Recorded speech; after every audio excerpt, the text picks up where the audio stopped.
क्या होती है ये जानेंगे। विकृति स्ट्रेन क्या होती है ये जानेंगे कि ये आपका एक स्प्रिंग था और अभी ये स्प्रिंग पर हमने कोई भी बाह्य बल नहीं लगाया, तो इस वक्त इसकी जो अपनी ये लंबाई होगी ये इसकी वास्तविक लंबाई कहलाएगी। आपने इस स्प्रिंग पर क्या किया, बाह्य बल को लगाया और अब इस स्प्रिंग के छल्ले क्या हो गए, बढ़ गए, क्योंकि आपने इससे भार को बांध दिया है। तो आप यहां से यहां तक जब डॉट को लेकर आएंगे तो इतना जो हुआ है वो इसके लंबाई में परिवर्तन हो गया है। तो मैंने कहा ये स्मॉल एल है और ये इसमें परिवर्तन हो गया है, लंबाई में परिवर्तन हो गया है। अब ये लंबाई में परिवर्तन कमी भी हो सकती थी और वृद्धि भी हो सकती थी। अब लंबाई है क्या, आकार ही तो है। चौड़ाई है क्या, आकार ही तो है। आयतन है क्या, आकार ही तो है। क्षेत्रफल है क्या, आकार ही तो है। तो वो तो बात की बात रही कि क्या है, मेन चीज क्या है कि आकार में परिवर्तन होना चाहिए। कब, जब आप उस पर बाह्य बल को लगाएंगे। तो आपने बाह्य बल लगाया और इसके वास्तविक आकार में क्या हो गया, परिवर्तन हो गया। तो फिर क्या होता है ना, देखने वाली बात है कि जो आकार में परिवर्तन, आकार में परिवर्तन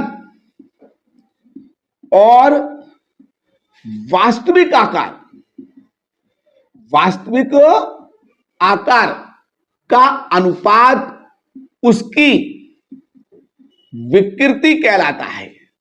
क्या कहलाता है, उसकी विकृति कहलाता है। तो according to the definition of strength, किसी भी प्रत्यास्थिक पदार्थ पर बाह्य बल लगाए जाने पर उसके आकार में परिवर्तन तथा उसके वास्तविक आकार का अनुपात उसमें उत्पन्न विकृति कहलाता है। तो विकृति क्या होती है, ठीक है, आकार और आकार का अनुपात होता है। लेकिन कौन सा आकार और कैसा आकार, जो आकार में परिवर्तन हुआ वो ऊपर और जो वास्तविक आकार है वो नीचे। तो इस तरह से हमारी किसी भी प्रत्यास्थिक पदार्थ के अंदर और किसी भी रूप में हो वो विकृति निकल कर आती है। अब क्या विकृति का मात्रक है, क्या विकृति का विमीय सूत्र है? तो अगर हम इसके मात्रक की बात करते, विकृति का मात्रक की बात करें तो ऊपर भी लंबाई और नीचे भी लंबाई।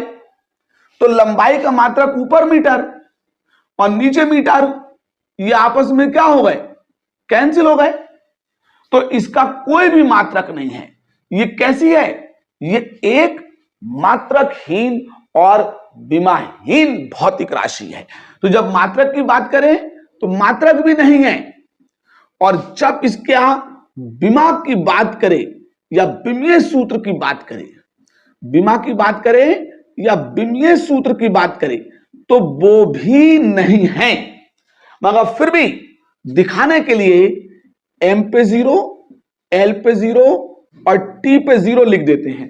0 0 0 का मतलब कि इसका ना तो कोई मात्रक है और ना ही इसका कोई विमीय सूत्र है। तो विकृति एक ऐसी भौतिक राशि है जो मात्रकहीन और विमाहीन यानी कि पुत्रहीन, पुत्रीहीन यानी कि संतानहीन भौतिक राशि है। ठीक है, तो विकृति की डेफिनेशन हो गई। अब विकृति के प्रकार यानी कि जिस रूप में, ठीक है, परिवर्तन होगा। अगर रेखीय परिवर्तन है तो रेखीय या अनुदैर्ध्य विकृति, क्षेत्रीय परिवर्तन है तो क्षेत्रीय विकृति, आयतनात्मक परिवर्तन है तो आयतनात्मक विकृति उसके अंदर होगी। तो विकृति है जिस रूप में होगी उस रूप में सामने आ जाएगी।